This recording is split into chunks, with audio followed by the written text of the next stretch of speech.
आज हम पढ़ने वाले हैं टॉपिक 2D ट्रांसफॉर्मेशन। तो क्वेश्चन में क्या दिया है? A triangle ABC having its vertices ABC। हमें पता है ट्राइंगल के 3 वर्टाइसेस होते हैं ABC, या बोल लो 3 पॉइंट होते हैं। ठीक है, ABC। ए दिया है 3, 5, बी दिया है 8, 6, सी दिया है 8, 13। फिर हमें कौन कौन से ऑपरेशंस करने हैं? It is to be translated. Translated मतलब ट्रांसलेशन। कितने यूनिट से ट्रांसलेशन करना है? Translated by 3 unit in x direction. X direction में 3 यूनिट से ट्रांसलेशन करना है and 5 units in y direction. Y direction में 5 यूनिट से ट्रांसलेशन करना है। फिर ट्रांसलेशन के बाद देन इट इज रोटेटेड। हमें करना है फिर रोटेशन। कौन से डायरेक्शन में? Anti clockwise direction about fix point 610 through 90 degree. और हमें क्या निकालना है? फाइनल पोजीशन ऑफ ट्रायंगल निकालना है। इनिशियल पोजीशन हमें क्वेश्चन में दी है ABC, ये इनिशियल पोजीशन होगी। तो देखो गिवन में क्या लिखेंगे? Initial position of triangle ABC in coordinates form. ये हमें पता है ना, ये x कोऑर्डिनेट, ये y कोऑर्डिनेट, ये B पॉइंट का x coordinate, y coordinate, x coordinate, y coordinate. तो ये कोऑर्डिनेट फॉर्म हो गया। तो इसीलिए मैंने यहाँ पे लिखा initial position of triangle ABC in coordinates form. A लिखा, बी लिखा, सी लिखा, बट हमें मैट्रिक्स फॉर्म चाहिए। तो initial position of triangle ABC in matrix form. तो मैट्रिक्स फॉर्म में कैसे लिखते हैं? देखो ए लिखा 3, 5, बी 8, 6, सी 8, 13। बट हमेशा ध्यान में रखना यहाँ पे कॉलम कितने हैं? कॉलम होते हैं वर्टिकल। तो ये फर्स्ट कॉलम, ये सेकंड कॉलम, बट हमें हमेशा 3 कॉलम चाहिए। तो इसीलिए हमेशा तीसरा कॉलम ऐड करना। और क्या लिखना तीसरे कॉलम में? 1, 1, 1। यहाँ पे 2 कॉलम थे, बट हमें हमेशा 3 कॉलम चाहिए। तो तीसरा कॉलम हम खुद ऐड करेंगे और वैल्यूज कौन सी लिखेंगे? 1, 1, 1। तो देखो, और हमें निकालना क्या है? Final position of triangle. तो देखो सबसे पहले कौन सा ऑपरेशन बोला है? It is to be translated. Translated मतलब ट्रांसलेशन ऑपरेशन। तो ट्रांसलेशन में हमें 2 वैल्यूज की नीड होती है, tx, ty। tx क्या होता है? यहाँ पे देखो, यहाँ पे पूरे फॉर्मूलेज लिखे हैं, 5 फॉर्मूले यहाँ पे लिखे। tx मतलब क्या होता है? Translation in x direction. ty मतलब ट्रांसलेशन इन वाई डायरेक्शन। और ये रहा ट्रांसलेशन का फॉर्मूला। तो tx की वैल्यू क्वेश्चन में दी है, translated by 3 unit in x direction. X direction इसीलिए यहाँ पे x लिखा। तो tx दिया है 3। फिर y डायरेक्शन में कितनी वैल्यू दी है? 5, इसीलिए ty 5। ये रहा हमारा ट्रांसलेशन का मैट्रिक्स फॉर्मूला। और इसमें tx और ty की वैल्यू पुट करेंगे। tx है 3 और ty है 5, बाकी एज इट इज। फिर हमें उसके बाद कौन सा ऑपरेशन बोला है? Then it is rotated. Rotated मतलब रोटेशन। तो देखो रोटेशन के 2 फॉर्मूले होते हैं। एक होता है रोटेशन अबाउट ओरिजिन और एक फॉर्मूला होता है रोटेशन अबाउट फिक्स पॉइंट। अब ये फॉर्मूला कब यूज करना है और ये कब यूज करना है? अगर क्वेश्चन में आपको रोटेशन अबाउट फिक्स पॉइंट बोला है तो ये फॉर्मूला यूज करना, और अगर फिक्स पॉइंट नहीं बोला है तो ये फॉर्मूला यूज करना है। तो देखो, अब यहां पे तो रोटेशन अबाउट फिक्स पॉइंट बोला है, देखो फिक्स पॉइंट दिया है ना 6,10, इसीलिए ये फॉर्मूला लगाना, बड़ा वाला फॉर्मूला। तो देखो इसमें कौन कौन सी वैल्यूज मिलेंगी। तो एंगल कितना दिया है 90 डिग्री, तो एंगल को रिप्रेजेंट करेंगे थीटा से, थीटा इक्वल टू 90 डिग्री। फिर हमें साइन कन्वेंशन देखना पड़ता है। साइन कन्वेंशन क्या है, एंटी क्लॉकवाइज बोला डायरेक्शन तो प्लस लेना, और डायरेक्शन क्लॉकवाइज बोला तो माइनस लेना। अब क्वेश्चन में डायरेक्शन क्या बोली है, एंटी क्लॉकवाइज, और एंटी क्लॉकवाइज मतलब प्लस, इसीलिए यहां पे प्लस 90 हुआ। 90 के सामने कुछ नहीं है मतलब प्लस है। अगर यहाँ पे सिर्फ क्लॉकवाइज बोला रहता तो यहाँ पे माइनस आ जाता, तो थीटा इक्वल टू -90 डिग्री हो जाता, बट यहाँ पे एंटी क्लॉकवाइज बोला है तो प्लस लेंगे। फिर उसके बाद फिक्स पॉइंट क्या दिया है 6,10, तो ये 6 क्या होगा, एक्सेप, एक्सेप यानी x coordinate of fix point, ये हमारा फिक्स पॉइंट है ना, तो ये एक्स रहता है, ये वाई रहता है, तो ये एक्स कोऑर्डिनेट हो गया किसका, फिक्स पॉइंट का, और ये वाई कोऑर्डिनेट होगा फिक्स पॉइंट का।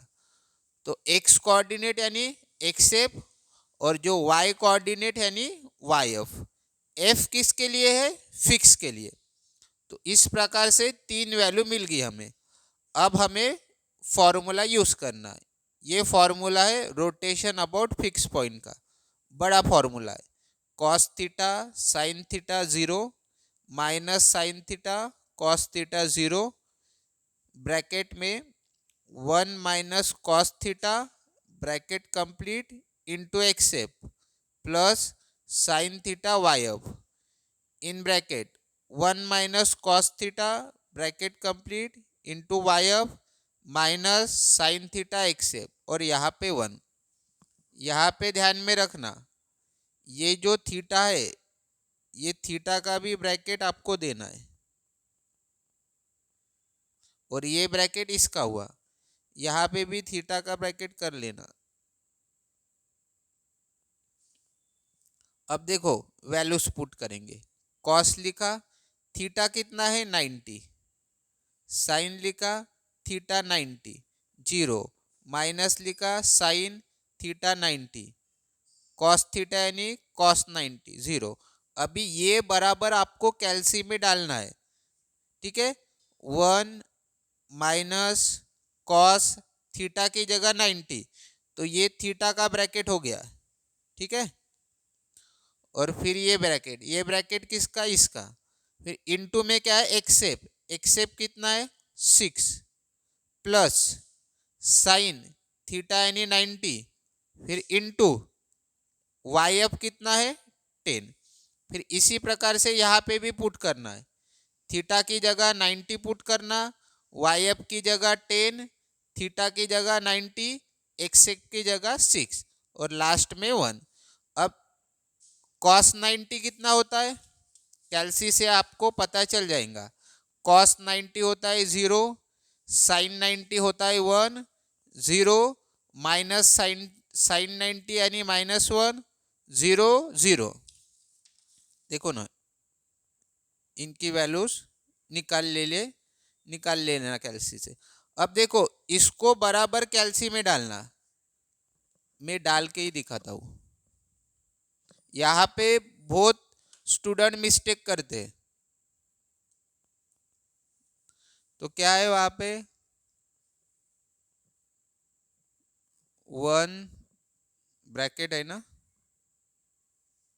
पहले ब्रैकेट देना, फिर 1 माइनस कॉस 90, फिर ये एंगल का ब्रैकेट है फिर एक और ब्रैकेट देना into 6 plus sign 90 bracket complete into 6।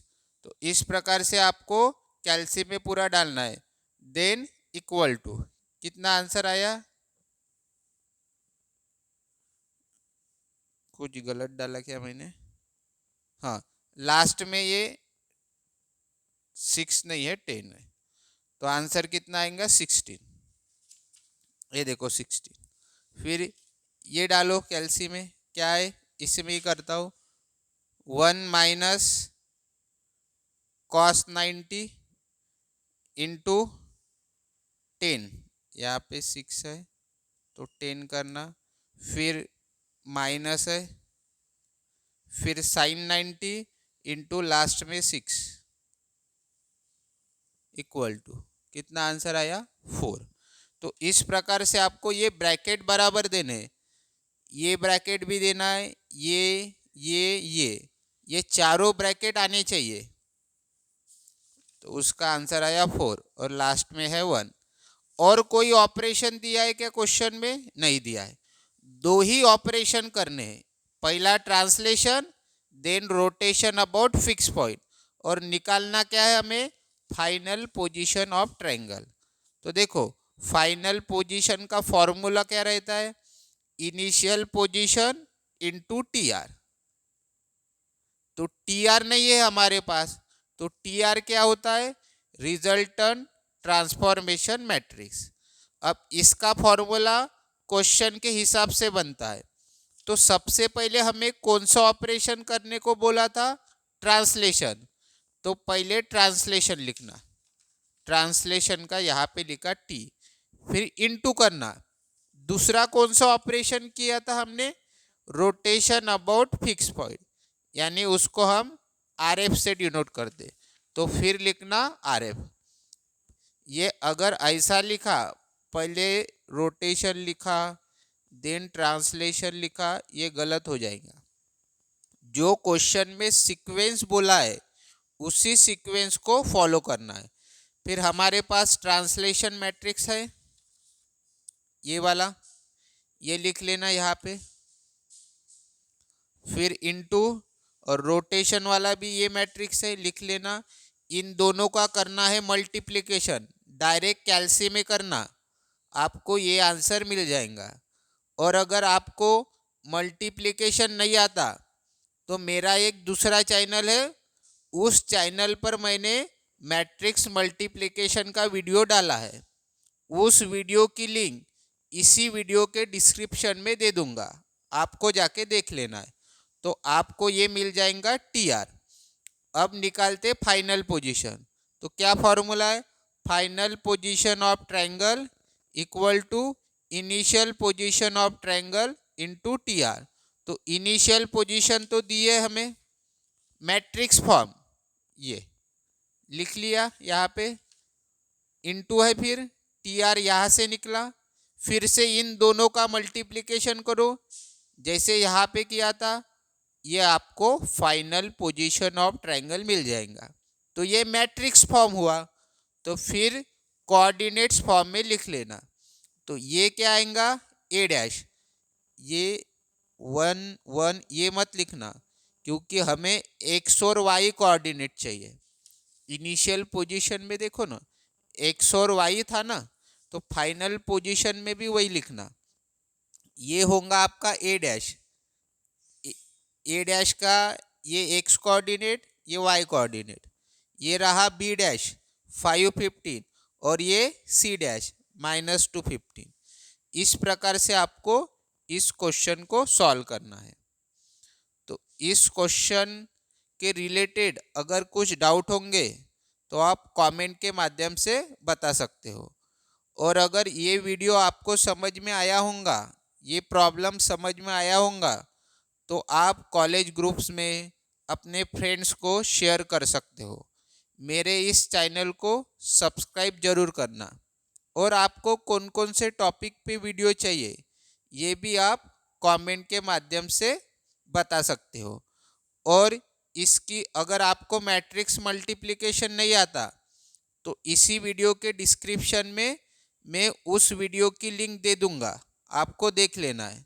और इस क्वेश्चन के पहले मैंने 2 क्वेश्चन और पढ़ाए हैं इसी 2D ट्रांसफॉर्मेशन के, तो वो वीडियोस भी आपको देख लेना है अच्छे से। Thank you.